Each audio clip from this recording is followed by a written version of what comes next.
Please हमें बचा लीजिए, किसी तरह हमें मार डालेगा। घबराओ मत, मैं इसे भी प्रद्युम्न हूं, कुछ नहीं होने दूंगा तुम्हें। इनकी बातों को ज्यादा सीरियसली मत लेना। इन्हें तो झूठे वादे करने की आदत है, और इतनी बड़ी बड़ी बातें करने से पहले एसीपी जरा मेरा इंतजाम तो देख लो। बस रिमोट के इस बटन को दबाना है और ये तीनों हमेशा के लिए बूम, धरती से गायब। क्यों कर रहे हो तुम ये? क्या गलत कर रहा हूँ? हाँ बोलो। पर ये तीनों तो वैसे भी कानून से भागे हुए अपराधी है ना, तो इन्हें मारकर क्या गलत कर रहा हूँ मैं? इन्हें सजा देने का हक तुम्हारा नहीं, सिर्फ कानून का हक ही है। बस यही तो प्रॉब्लम है, जब तक तुम कानून में हो कुछ नहीं हो सकता। क्या क्या चाहते हो तुम मुझसे? पहले अपनी ये गन मुझे दो एसीपी, मुझे अपनी गन दो, वरना मैं ये रिमोट दबा दूंगा।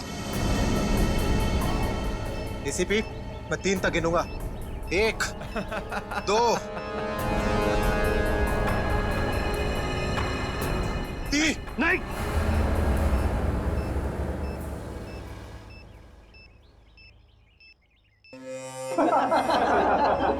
बहुत अच्छे, बहुत अच्छे। तो तुम जानना चाहते थे ना कि मैं तुमसे नफरत क्यों करता हूँ? हाँ, जग्गा खबरी का नाम ध्यान है?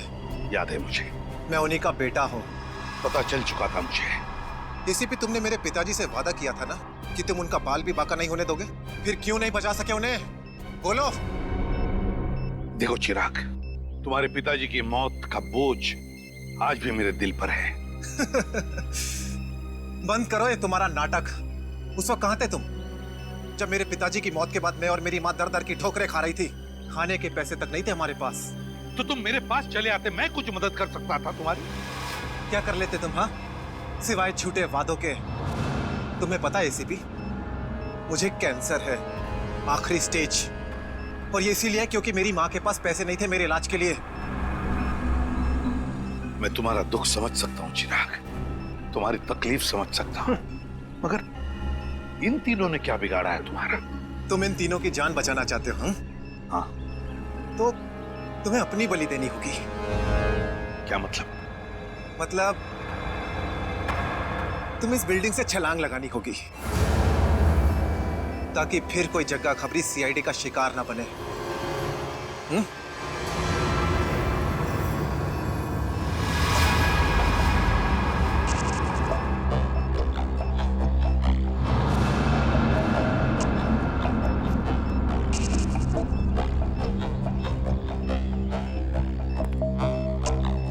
ठीक है, मंजूर है।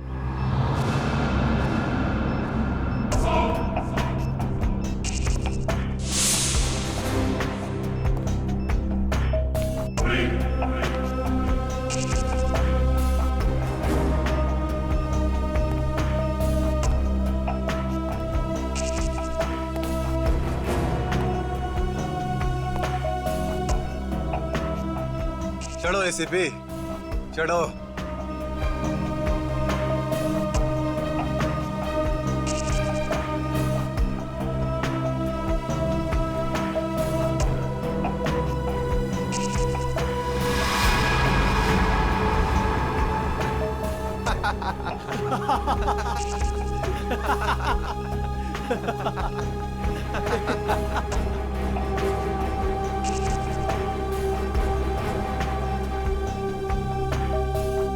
ऊपर जाकर मेरे पिताजी से माफी जरूर मांग लेना।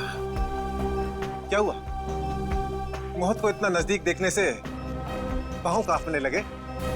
एसीपी आज तक अपनी मौत को अपनी हथेली पर लेकर ही चला है, समझे?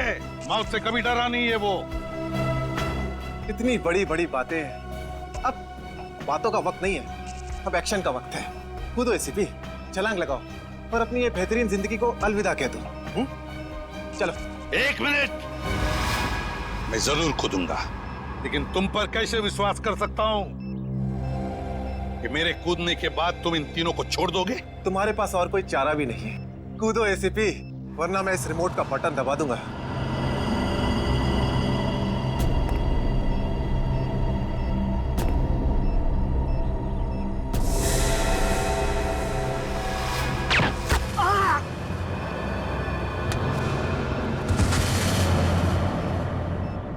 पकड़ो इसको।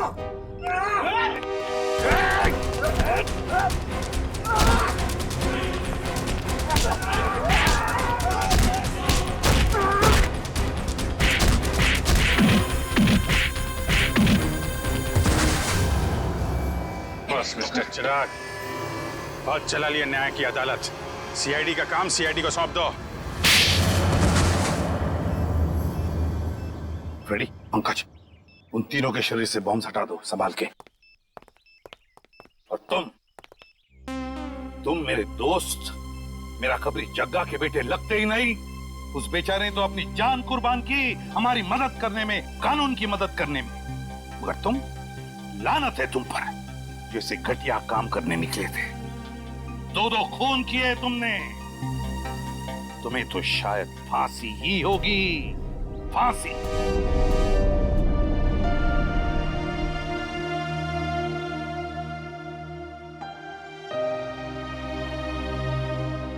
बड़े बुजुर्ग कह गए कि अगर कोई चिंता सताए तो उस चिंता को अपने कलेजे के अंदर अंगार बनने नहीं देना चाहिए। कलेजा चल जाता है। मुझे कोई चिंता नहीं सता रही है। In fact I think I am the luckiest girl in the world right now. CID में सब मेरे काम से खुश हैं।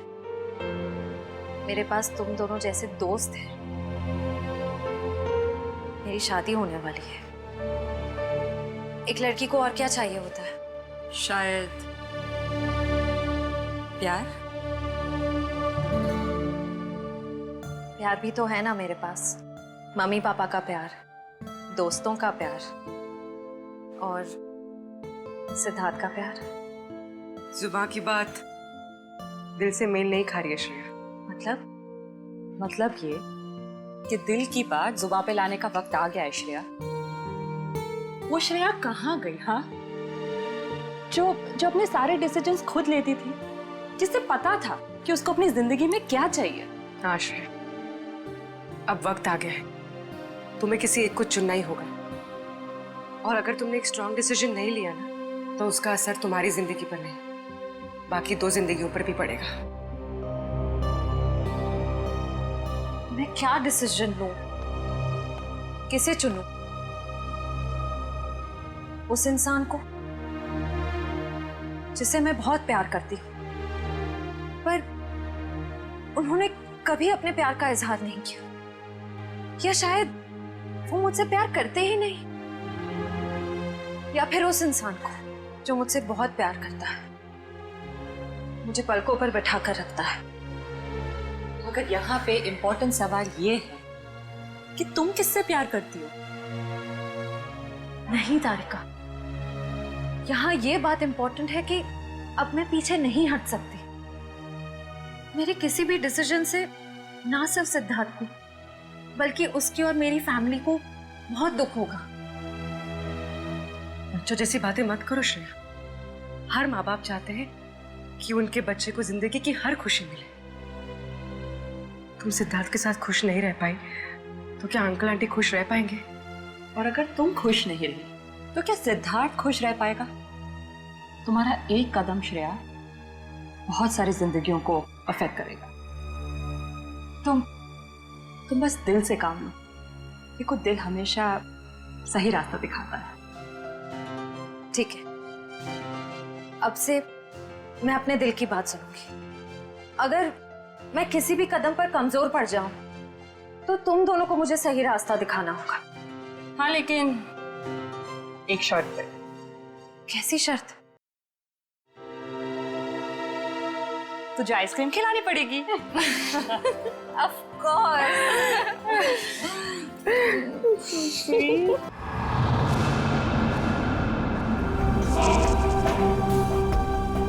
क्या हुआ? मौत को इतना नजदीक देखने से पांव कांपने लगे। एसीपी आज तक अपनी मौत को अपनी हथेली पर लेकर ही चला है, समझे? मौत से कभी डरा नहीं है वो। इतनी बड़ी बड़ी बातें हैं, अब बातों का वक्त नहीं है, अब एक्शन का वक्त है। कूदो एसीपी, छलांग लगाओ। 1 मिनट। लेकिन तुम पर कैसे विश्वास कर सकता हूं कि मेरे कूदने के बाद तुम इन तीनों को छोड़ दोगे? तुम्हारे पास और कोई चारा भी नहीं। कूदो एसीपी।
ये शो देखते वक्त तो पेट के दर्द की दवा साथ में रखनी चाहिए।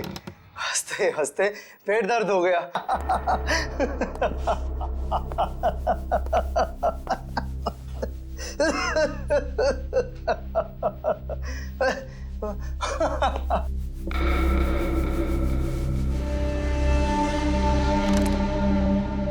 कौन है ये?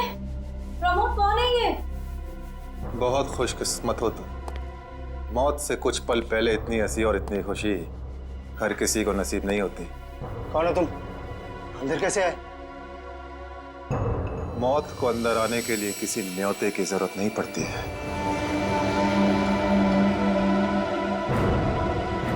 ये क्या कर रहे हो? मैंने क्या बिगाड़ा तुम्हारा? तो रुक जरा, पुलिस को। Happy birthday Tarika. Thank you Shreya. Thank you. Many happy returns of the day. Thank you Siddharth. बहुत खूबसूरत फूल है। श्रेया की चॉइस है। हाँ वो तो है, श्रेया की चॉइस तो कभी गलत हो ही नहीं सकती। हाय सिद्धार्थ। हेलो। हाय श्रेया। हाय पूर्वी। काफी देर कर दी आने में। थोड़ा ट्रैफिक मिल गया रास्ते में। अरे फ्रेडी सर, ये गपागप खा रहे हो? आप तो बोले थे डाइटिंग कर रहे हो। डाइटिंग ही तो कर रहा हूँ। इसके पहले तो मैं 5-5 प्लेटें एक साथ खा जाता था। क्या बात कर रहे हो? हमारे प्लान पे तो पानी फिर गया अभिजीत। अरे ऐसे कैसे? कुछ ना कुछ तो करूंगा मैं। कैसे?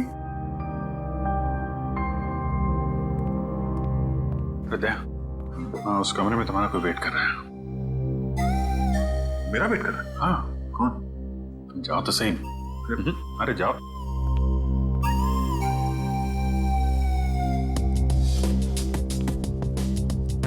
हे सिद्धार्थ, वो तुम्हें मेरी जासूसी नॉवेल्स की कलेक्शन देखनी थी ना? चलो दिखाती हूँ। चलो श्री। अरे कभी तो श्रेया को अकेले छोड़ो। ऐसी कोई बात नहीं है ना? चलो। इट्स ओके सिद्धार्थ, जाओ तो। चलो।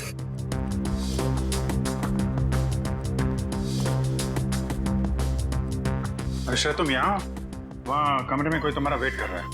कौन? अरे जाओ देखो तो सही। अरे सर,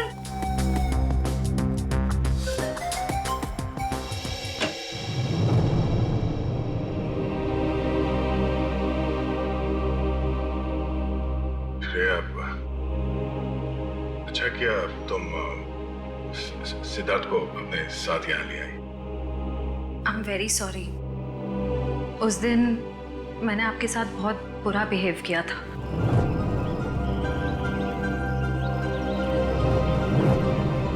छोड़ो ना, मैं भूल गया हूँ, तुम भी भूल जाओ।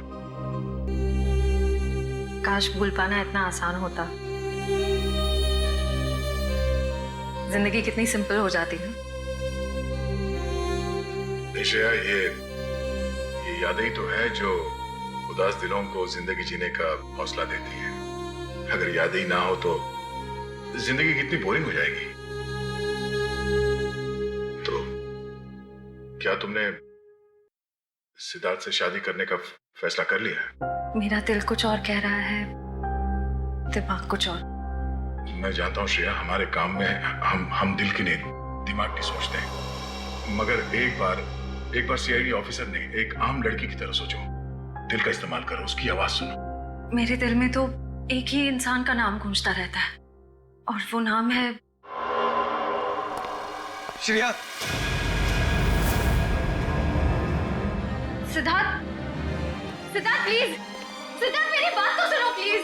अब सुनने को बाकी क्या रह गया?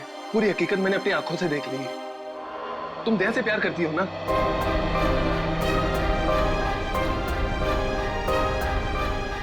सिद्धार्थ, मैं इस बारे में तुमसे बात करने वाली थी। की क्यों नहीं? सिद्धार्थ, काम इतना होता है, मौका ही नहीं मिला मुझे। मौका नहीं मिला? I just can't believe I heard that. Siddharth, Siddharth please मेरी बात तो सुनो। ये इतना आसान नहीं हो के। मैं आपको मेरी जगह रखकर तो सोचो, फिर पता चलेगा मैं किस अग्नि परीक्षा से गुजर रही हूँ।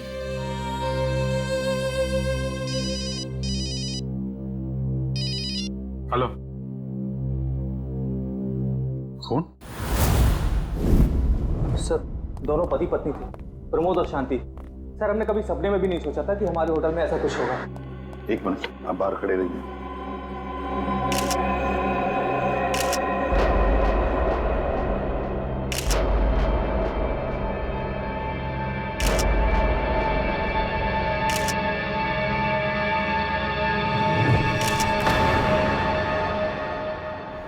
माय गॉड, दोनों की लाशें ऐसी इस अवस्था में। सर इतने सारे केस सॉल्व किए लेकिन इस तरह का केस कभी नहीं देखा। सर लगता है ये दोनों खूनी से विनती कर रहे थे कि वो इन्हें छोड़ दे, मगर खूनी ने जरा भी दया नहीं दिखाई। नहीं फ्रेडी, लगता है खूनी ने पहले इन दोनों को मारा और फिर यहाँ लाकर बिठा दिया, हाथ पैर बांध दिए।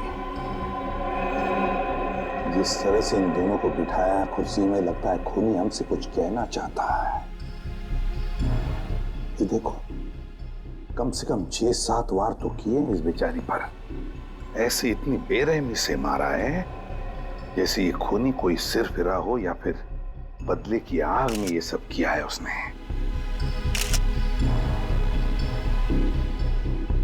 My God. सर इस प्रमोद की पीठ पे भी वार किया गया है।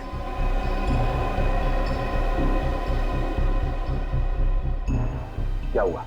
सर इसकी सांसें चल रही है, जिंदा ही है। प्रमोद जिंदा है? तो जल्दी से इसे हॉस्पिटल ले जाओ, इसका जिंदा रहना बहुत जरूरी है। संभाल के। चलो। आजा।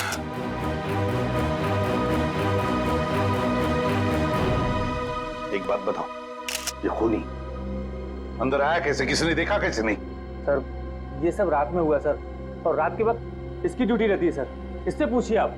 कैसे हुआ ये सब? सर कुछ देर के लिए मेरी आंख लग गई थी रिसेप्शन डेस्क के ऊपर। तुम्हें शर्म नहीं आती ये कहते हुए कि तुम्हारी आंख लगी थी ड्यूटी पर?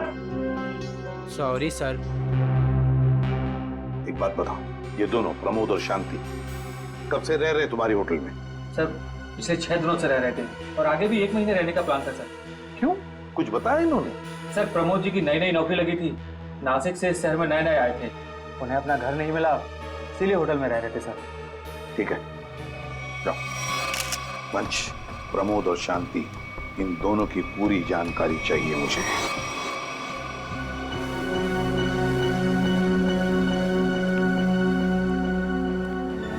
हाँ सचिन, ये प्रमोद कैसा है? सर डॉक्टर ने ऑपरेशन शुरू कर दिया है, थोड़ी देर में पता चल जाएगा सर। लगता है सचिन ये खूनी शांति को ही मारने आया था, प्रमोद को नहीं। देखो ना, उसने प्रमोद पर सिर्फ एक ही वार किया और फिर देखा तक नहीं कि वो जिंदा है या मर गया।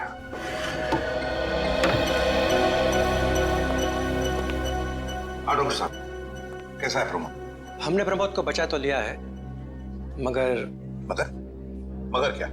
वो कोमा में चले गए हैं। कोमा में? लेकिन डॉक्टर साहब प्रमोद को होश तो आ जाएगा ना? हम तो अपनी तरफ से पूरी कोशिश करेंगे, मगर कुछ कहा नहीं जा सकता। Thank you. कुछ भी हो, प्रमोद होश में आना ही चाहिए। खूनी को सिर्फ प्रमोद ने ही देखा है। डॉक्टर साहब, शांति की लाश से कुछ पता चला? दया, मौत की वजह तो तुम लोगों को क्राइम स्पॉट पे ही पता चल गई होगी। पेट पर चाकू के इतने सारे घाव हैं, उसी की वजह से मौत हो गई बेचारे की। हाँ, वो तो हमें पता चल गया था। उसके अलावा कुछ और? हाँ, एक खास बात, 2 महीने पहले इसका किडनी का ऑपरेशन हुआ था। ये देखो, इसमें एक फोटो है। किडनी का ऑपरेशन? वंश, पता करो शहर के किस हॉस्पिटल में शांति के किडनी का ऑपरेशन हुआ था। और सर वो क्राइम सीन पे जो खून मिला था वो शांति और प्रमोद का ही है। खूनी ने खून करने से पहले एक कदम फूंक फूंक कर रखा है। हाँ, काफी प्लानिंग की है खूनी ने इस जुर्म को अंजाम देने के लिए। उसे पता था कि ये प्रमोद ऑफिस से कितने बजे वापस आता है और वो होटल के कमरे में पहुंच गया जब दोनों मौजूद थे। पर सर, अगर उसका मकसद शांति को ही मारना था तो वो तो प्रमोद के आने से पहले ही जुर्म को अंजाम देकर वहां से फरार हो सकता था। हाँ, ये बात तो है। मुझे लगता है खूनी ने प्रमोद के ऊपर सिर्फ एक ही बार वार किया, और वो इसलिए क्योंकि वो चाहता था कि वो कोमा में पहुंच जाए और जिंदा लाश बन जाए। सर लगता है ये खूनी कोई एक्सपर्ट है जो अच्छी तरह से जानता था कि वार कहाँ पे करना है। सर वो एक्सपर्ट नहीं, मुझे तो सरफिरा लगता है। वरना मारने के बाद इन्हें प्रार्थना की पोजीशन में क्यों बैठा था? कोई तो गहरा कारण है सबके पीछे जो इस खूनी के अतीत से जुड़ा हुआ है। क्या प्रमोद की बीवी का खून हो गया और प्रमोद कोमा में है? जी हाँ। खैर अब ये बताइए कि पिछले कुछ दिनों से प्रमोद का स्वभाव कैसा था? क्या वो डरा डरा रहता था या कुछ और अजीब बात? नहीं, ऐसा तो कुछ नहीं था। पर हाँ सर, मैंने उनको काम में बहुत सारी गलतियां करते देखा। साफ साफ बताइए, प्रमोद किस तरह की गलतियां कर रहा था? बेसिक अकाउंटिंग की गलतियां। मुझे तो हैरानी हो रही थी कि इतने काबिल और इतने क्वालिफाइड इंसान ऐसे बच्चों वाली गलतियां कैसे कर सकता है कोई। वो तो अच्छा हुआ कि मैंने उनकी गलती देख ली, वरना पूरी अकाउंट शीट खराब हो जाती। सर मुझे तो लगता है उन्हें काम आता ही नहीं था। ऐसा कैसे हो सकता है? वो जिस कंपनी से आए थे वो तो बहुत बड़ी कंपनी थी, और कोई भी बड़ी कंपनी किसी ऐसे आदमी को अपने यहाँ नौकरी पर क्यों रखेगी जिसे उसका काम ही नहीं आता हो? अब तो इस प्रमोद की सारी कुंडली निकालनी पड़ेगी। तो पति पत्नी प्रमोद और शांति एक नंबर के धोखेबाज थे। इनके सारे सर्टिफिकेट्स और डॉक्यूमेंट्स नकली हैं। स्कूल और कॉलेज हर जगह के। ऐसी क्या वजह हो सकती है जिस वजह से 420 करके ये उस फाइनेंस कंपनी में काम कर रहा था? ये इस प्रमोद को वहाँ काम करके क्या फायदा हो सकता है? इस सवाल का जवाब तो उसी वजह से जुड़ा है निखिल, जिसकी वजह से इस प्रमोद की हत्या की गई। पर वजह जो भी हो, उस वजह का पता तो सीआईडी निकाल ही लेगी। लेकिन सर, हो सकता है इन दोनों का नाम भी नकली हो सकता है। ऐसा भी हो सकता है कि ये दोनों असली प्रमोद और शांति हो ही ना, बल्कि कोई बहरूपिये हों जिन्होंने उन दोनों की जगह ले ली हो सकता है। एक सेकंड। हेलो, हाँ बोल रहा हूँ। हाँ, कौन सा हॉस्पिटल?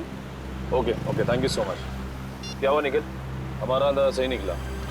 2 महीने पहले पुणे की मोती हॉस्पिटल में इस प्रमोद की पत्नी का एक ऑपरेशन हुआ था। वहाँ प्रमोद की पत्नी का नाम शांति नहीं बल्कि विनीता लिखा हुआ है। विनीता? मोती हॉस्पिटल, पुणे।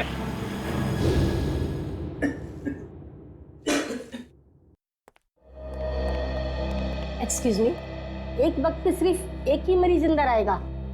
हम लोग सीआईडी से। सीआईडी? मगर यहाँ मुजरिम कौन है? इसी की तलाश है हमें। एक्चुअली आपके हॉस्पिटल में 2 महीने पहले एक ऑपरेशन हुआ था, उसी के बारे में कुछ जानकारी चाहिए हमें। किसका ऑपरेशन? ये दोनों आपकी हॉस्पिटल में आए थे? ये तो मिसेस विनीता कुमार हैं। हाँ, मिसेस विनीता कुमार। और ये इनके पति, इनकी मौत हो गई? जी हाँ, विनीता कुमार का खून हो चुका है और उनके पति प्रमोद अब कोमा में है। डॉक्टर ये बताइए कि मिसेस विनीता कुमार ने किडनी का ऑपरेशन कराया था ना? जी हाँ। हम उसके मेडिकल रिपोर्ट्स देख सकते हैं? यहाँ पे तो पति का नाम त्रिलोक कुमार लिखा है। मतलब त्रिलोक बन गया प्रमोद और विनीता बन गई शांति। इस पेपर में उनके घर का एड्रेस लिखा हुआ है। चल के पता करें, शायद कुछ पता चल जाए। नहीं निखिल, कोई फायदा नहीं होगा। इनकी पहचानों की तरह इनका एड्रेस भी नकली होगा, देखना। हाँ, हमने इन्हें ऑपरेशन के कुछ रिपोर्ट्स कोरियर की थी, मगर वो कोरियर वापस आ गए थे। डॉक्टर ये बताइए कि इन्होंने ऑपरेशन का पेमेंट कैश में की थी या चेक से या किसी कार्ड से? इंश्योरेंस के जरिए। इंश्योरेंस? उस इंश्योरेंस कंपनी के कोई कागजात, कोई डॉक्यूमेंट्स हैं आपके पास? हाँ, इसी फाइल में होंगे। गुड।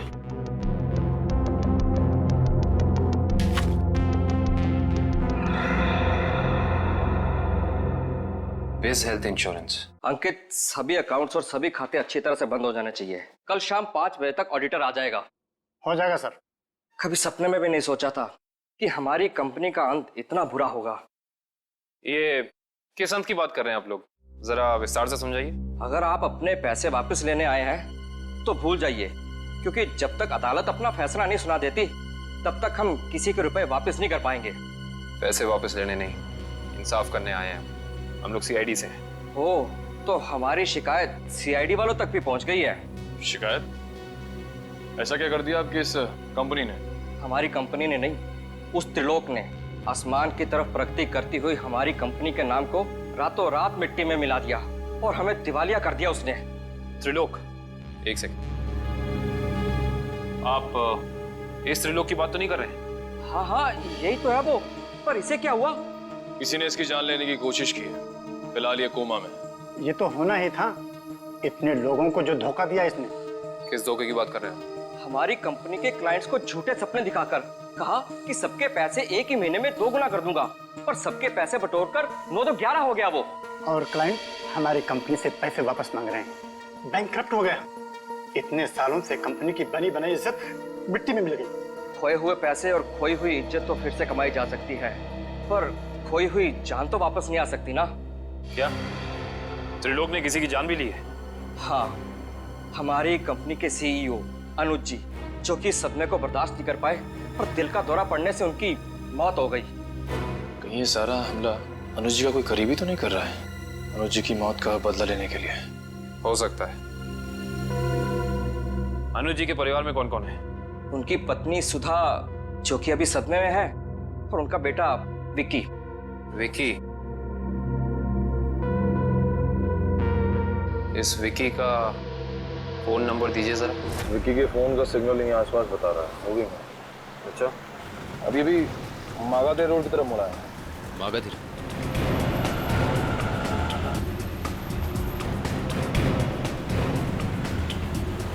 देखो सिग्नल में कुछ पता चला? एक मिनट क्या हुआ? इस विक्की के फोन का सिग्नल यहीं आसपास बता रहा है। कहीं विक्की इस बाइक को तो नहीं? हाँ सर, हो सकता है ये विक्की है। चेक करते हैं।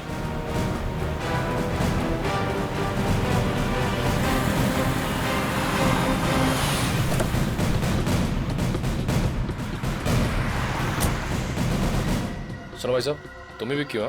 हाँ, और ये क्या बदतमीजी है? तुम लोग मेरा नाम कैसे जानते हो? तुम्हारा नाम और तुम्हारे सारे कारनामों के बारे में जानते हैं हम। सीआईडी। सीआईडी? इस शहर में क्या कर रहा है? हाँ? कुछ काम था, और तुम लोग मेरा पीछा क्यों कर रहे हो? बकवास बंद कर। दो खून करके भाग रहा हो, कह रहा है सीआईडी पीछा क्यों कर रही है? मैंने कोई खून नहीं किया है। अच्छा, त्रिलोक और विनीता का खून नहीं किया तुमने? What? त्रिलोक और विनीता मर चुके हैं? ड्रामा बनकर अपना पूरा इतिहास है तेरा हमारे पास। उन दोनों ने तुमसे तुम्हारे पिता को छीना, उसका बदला लेने के लिए तुम यहाँ आए हो उनके पीछे। हाँ, मैं बदला लेने जरूर आया था, पर मैंने उनका खून नहीं किया। देख, सच बोल दे समझा, नहीं अपनी शक्ल नहीं पहचान पाएगा। मैं सच कह रहा हूँ। मैंने किसी तरह उनके बारे में पता किया। मैं उनके होटल भी गया था, मगर जैसे मैं उनके कमरे की तरफ जा रहा था, मैंने उनके कमरे में एक आदमी को जाते हुए देखा। कौन सा आदमी था वो? उसके चेहरे को ठीक से देख नहीं पाया मैं। तुम्हें जो भी याद है, जितना भी याद है, साफ साफ बताओ।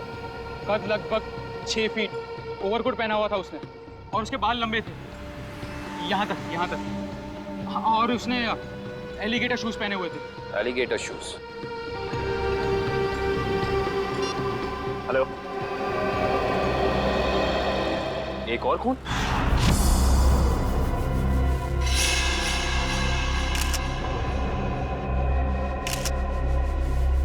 लाश ऐसे अजीब ढंग से क्यों बैठा है? कमाल है सर, पिछले वाले केस में खूनी ने उन दोनों को होटल में चाकू मारकर प्रार्थना वाली पोजीशन में बैठाया था, और इसे गोली मार के इस तरह से। लगता है दोनों का खूनी एक ही है। गोली सीधे माथे के बीचों बीच मारी है। अगर ये सीरियल किलर होता तो इसे भी चाकू से मारता सर, क्योंकि विनीता को उसने चाकू से मारा था, इसे तो गोली मारी। हाँ, मगर लाशों को ऐसे एक ही ढंग से बिठाना क्या दो अलग अलग खूनी करेंगे? मुझे लगता है दोनों का खूनी एक ही है, और जिस वक्त इस तिग्मांशु का खून हुआ, लगता है खाना खाने ही वाला था।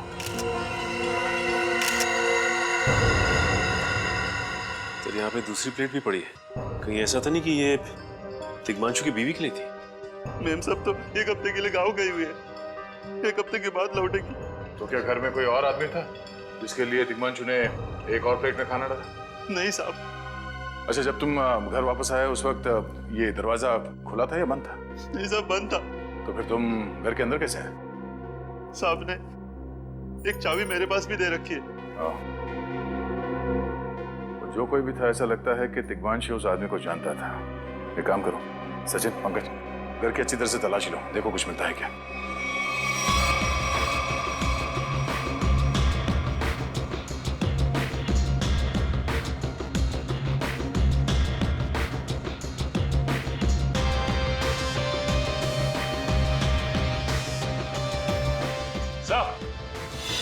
हाँ सचिन,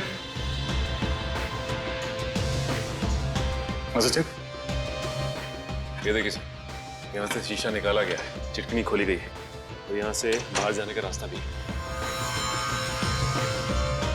मतलब कोई अंदर यहाँ इस खिड़की से आया था? लेकिन इस घर में तो सेफ्टी अलार्म भी है सर। अगर यहाँ से कोई अंदर आया है तो सेफ्टी अलार्म बजना चाहिए था और सिक्योरिटी गार्ड को भी अंदर आना चाहिए था। अब इसका जवाब तो सिक्योरिटी गार्ड ही देगा।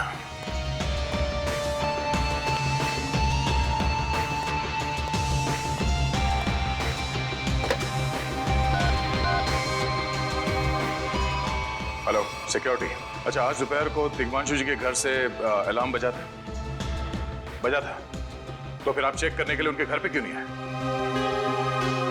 ओ ऐसी पिछले हफ्ते भी? ठीक है, थैंक यू। क्या बोला सर ये सिक्योरिटी वाला? सिक्योरिटी का कहना है कि अलार्म बजा था और उन लोगों ने घर में फोन भी किया तो दिग्मांशु जी ने कहा कि गलती से अलार्म बज गया, इसलिए वो लोग ऊपर नहीं आए। सर, हो सकता है दिग्मांशु ने मजबूरी में कहा, खूनी ने उसके सर पे गन तान दी हो। कुछ कह नहीं सकते। बात करते वक्त अगर थोड़ी सी भी टेंशन हो आवाज में तो ये सिक्योरिटी वाले तुरंत भाप लेते हैं। दरअसल पिछले हफ्ते भी दिग्मांशु के घर से अलार्म बजा था और जब सिक्योरिटी वालों ने फोन किया था तो दिग्मांशु ने यही कहा था कि गलती से बच गया। सर ये खूनी काफी चालाक लगता है, खेल खेल रहा है। देखते हैं, जरा देखो इस घर में कुछ और मिलता है क्या। खूनी ने कोई ना कोई सुराग जरूर छोड़ा होगा, चेक करो।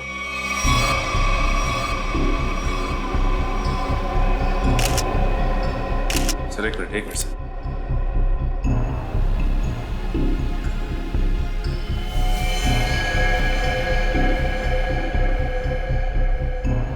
ये देखिए सर, खून। ये खून यहाँ कैसे? कहीं खूनी का तो नहीं है खून? ये तो डॉक्टर सालों के ही बताएंगे।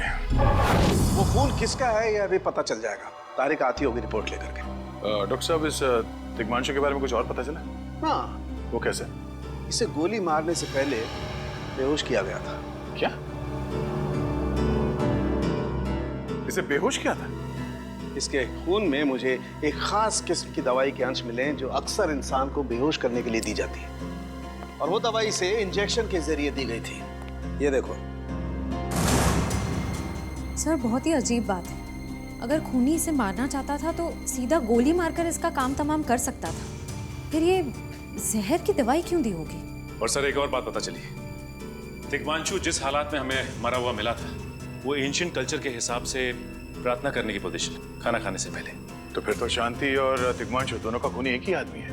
ये खूनी के लिए ये हत्याएं जुर्म नहीं, एक जश्न है। इसीलिए उसने टेबल पे ये प्लेटें सजाई, उसमें खाना रखा, एक अपने लिए और एक दिग्मांशु के लिए।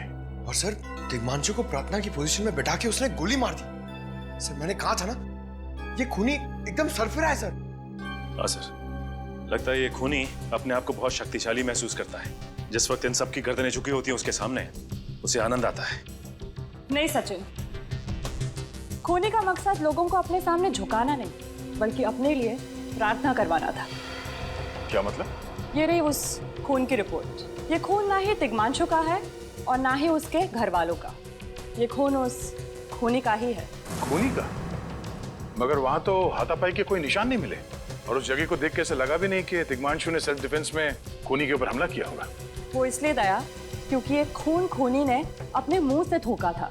हमें इसके खून में से इसके सलाइवा के कुछ अंश भी मिले। उसकी तबीयत खराब है क्या? हाँ, वो बीमार है। उसके खून में एथिमोलाइसिन नाम की दवाई का अंश मिले हैं और उसका कीमोथेरेपी हुआ था। इसका मतलब उसे कैंसर है, ब्रेन का कैंसर, लास्ट स्टेज का ब्रेन कैंसर। इसीलिए वो लोगों से अपने लिए प्रार्थना करवा रहा है ताकि उसकी बीमारी ठीक हो जाए। हमारे क्रिमिनल डेटाबेस में चेक करो, पता करो ये कोई पुराना पापी तो नहीं है। नहीं सर, उस खूनी का हमारे क्रिमिनल डेटाबेस में कोई रिकॉर्ड नहीं है। कोई इतिहास नहीं है? नहीं सर। सर, दिग्मांशु की पूरी कुंडली निकाल के लाओ सर। प्रमोद की तरह इसकी पहचान भी नकली है। What? हाँ सर, ये देखिए, उसका असली नाम राकेश है और जिस तरह प्रमोद को चासू बीसी की आदत थी, ठीक उसी तरह राकेश भी भोली भाली लड़कियों को फंसाता था शादी के झांसे में। कई लड़कियों ने आत्महत्या की है इस दिग्मांशु और राकेश के चक्कर में। हाँ सर, शादी के बाद उनके पैसे लेके ये गायब हो जाता। सर, इसका मतलब खूनी ने 2 ऐसे लोगों को मारा जो पहले से मुजरिम थे। शायद उसने सोचा होगा कि मरने से पहले कुछ अच्छे कर्म कर लूं। नहीं श्रेया, जरूर कोई रिश्ता रहा होगा उसका इन दोनों अपराधियों के साथ। पता करो इन दोनों अपराधियों का केस किस पुलिस स्टेशन में फाइल किया गया था? सर, ब्रेन कैंसर के जितने भी पेशेंट्स हैं शहर में, उन सबकी लिस्ट मिल गई है सर। कुल मिला के ऐसे 50 पेशेंट्स हैं, जिसमें से 10 पेशेंट्स ऐसे हैं जो कैंसर की लास्ट स्टेज पे हैं। उनमें से 4 औरतें हैं, बचे 6। हाँ सर, और इन 6 में से 4 ऐसे हैं जो 70 साल से ऊपर के बुजुर्ग हैं। अब बचे 2, ये उदय और भानु। तुम इन दोनों से मिले? हाँ सर, ये उदय 6 महीने से हॉस्पिटल में है। और भानु? भानु सर 1 महीने से हैदराबाद में। ये कैसे हो सकता है सचिन? अगर वो मुजरिम इसी शहर में है तो कहीं ना उसका इलाज चल रहा होगा ना कहीं से वो दवाई खरीदता होगा। वांची सर, इस शहर में जितने भी केमिस्ट है जहाँ पे ब्रेन कैंसर की दवाइयाँ बेची जाती है, उन सब की लिस्ट चाहिए मुझे। सब पता चल गया। त्रिलोक और राकेश दोनों के खिलाफ एक ही थाने में केसेस दर्ज किए गए थे, जगतपुरी थाने। इस केस का पूरा इतिहास जगतपुरी थाने से ही पता चलेगा। एक्सक्यूज मी, आपकी दुकान पे ब्रेन कैंसर की दवाइयाँ बेची जाती हैं? जी हाँ, हमारी दुकान उन चुनिंदा दुकानों में से है जहाँ ये दवाई आपको मिलेगी। वैसे ये दवाइयाँ बहुत कम लोग खरीदते होंगे नहीं? जी बहुत महंगी है एक्चुअली। अच्छा, जो लोग ये दवाइयाँ खरीदते हैं उनकी लिस्ट मिल सकती है हमें?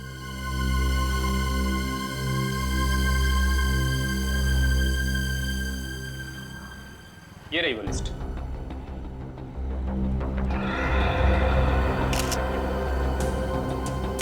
तपन, उदय और नितिन, ये तीनों लोग तो उस मरीज की लिस्ट में थे। अच्छा, आपको पूरा यकीन है कि इनके अलावा और कोई नहीं आता ये दवाई लेने के लिए? जी नहीं, लेकिन हो सकता है कोई गैर कानूनी तरीके से ये दवाई खरीद रहा हो। ये दवाइयाँ काफ़ी महंगी है ना, आम आदमी इसका खर्चा नहीं उठा सकता। अच्छा, आप किसी ऐसे आदमी को जानते हैं जो ये गैर कानूनी काम करता है? एक आदमी है, आंद्रे नाम है उसका। प्यार से लोग उसे एंडी कहते हैं। ये जो ज्वाला रोड पे पब्लिक पार्क है ना, अक्सर वहीं मिलता है। कांस्टेबल सुनील। Yes sir. आप सीआईडी से ही हैं ना? हाँ, हमारी बात शायद आप ही से हुई थी। साहब बताइए, कांस्टेबल सुनील आपके लिए क्या कर सकता है? सुनील जी, हाल फिलहाल में इस रिकॉर्ड रूम में कोई चोरी वगैरह हुई थी क्या? चोरी नहीं तो सर, अब यहाँ वाला कोई चोरी कैसे करेगा? सुनील, फिर आप एक हेल्प कर सकते हैं हमारी। हमें 2 मुजरिमों की फाइल चाहिए। एक का नाम है त्रिलोक कुमार और दूसरे का राकेश भिवेन। एक मिनट सर, क्या नाम बोले? राकेश? राकेश भिवेन।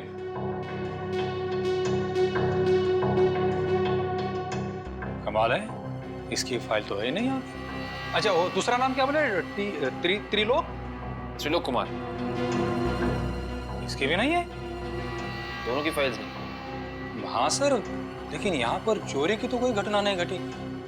पता नहीं फाइलें गायब कैसे हो गई। सुनील, यहाँ याद करने की कोशिश करो, हाल ही में कोई दुर्घटना घटी थी क्या? पिछले महीने ऑफिस एरिया में आग लग गई थी, तो अच्छा हुआ फायर ब्रिगेड वाले जल्दी आ गए और हमारे रिकॉर्ड्स नष्ट नहीं हुए।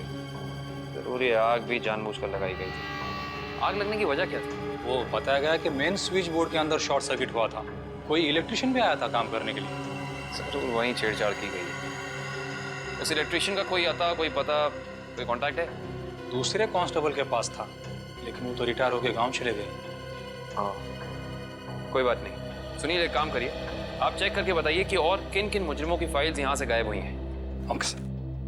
पता तो चले आखिर अगला शिकार है कौन इस अनोखे खूनी का। ये ले पैसे। अरे ये दवाइयाँ तो असली है ना। अरे अंकल जी, ये जो शक की बीमारी है ना, कैंसर से भी ज्यादा खतरनाक है। अगर आपको यकीन नहीं है कि ये दवाई असली है या नहीं, तो खुद जाकर दुकान से क्यों नहीं खरीद लेते? अरे तुम तो बुरा मान गए, मैं तो बस ऐसे ही पूछ रहा था, मेरा मतलब वो नहीं। जानते हो, इस तरह से दवाइयाँ बेचना और खरीदना दोनों गैर कानूनी है। आपसे तुम्हारा कोई फायदा नहीं है। मैंने सुना था कि सीआईडी बड़े-बड़े केस हैंडल करता है। मैं तो छोटा-मोटा चोर हूँ, जाने दो ना साहब। हाँ मिस्टर छोटे चोर, ये बताओ कि तुम्हारे पास से ये दवाइयाँ खरीदने के लिए कोई ऐसा आदमी आता जो 6 फीट लंबा था और लंबे लंबे बाल थे उसके, और वो एलिगेटर वाले शूज पहनता था? हाँ, वही जो आगे से नुकीला होता है। हाँ, आया था चिराग। आप लोग चिराग को ढूंढ रहे हो? हाँ। कहाँ मिलेगा ये चिराग? चिराग? लगता है चिराग घर पर नहीं है। कमरे अच्छी तरह से चेक करो। देखो कुछ मिलता है क्या। पंकज, कंप्यूटर चेक करो।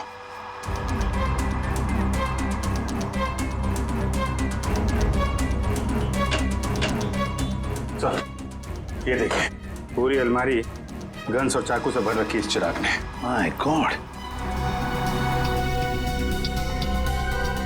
सर, हाँ, अंदर के कमरे में से ये खून से भरे हुए कपड़े मिले। पुलिस रिकॉर्ड रूम से फोन है। हेलो, जी कहिए। कौन? संदीप, स्वाधीन और हेमंत। ओके, ठीक है। कौन है ना? सर, त्रिलोक और तिग्मांशु की तरह इन तीनों की फाइल भी चोरी हुई है पुलिस रिकॉर्ड रूम से।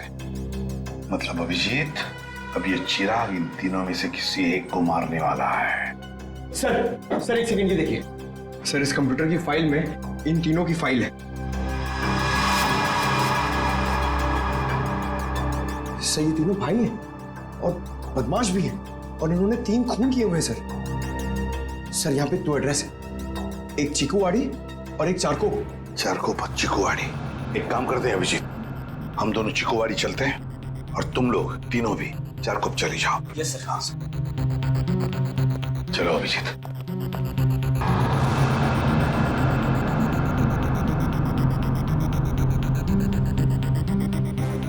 क्या हुआ सर? अभिजीत, ये पेन, ये मेरा पेन है अभिजीत। आपका पेन? यहाँ पे कैसे सर?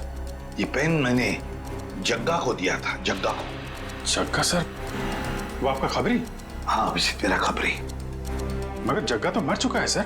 हाँ अभिजीत, तो मर चुका है, लेकिन जिस खून में तलाशी करने में मदद की थी जग्गा ने हमारी, उस वक्त वो खून भी इसी तरह हो रहे जैसे आज हो रहे हैं। खून करने के बाद लोगों को प्रार्थना की पोजीशन में रखा जाता है। चलते हैं सर। नहीं अभिजीत, क्योंकि अभिजीत जिस तरह से वो खून किए जा रहा है, लगता है मुझे संदेशा भेज रहा है, मुझे मिलना चाहता है अकेले में।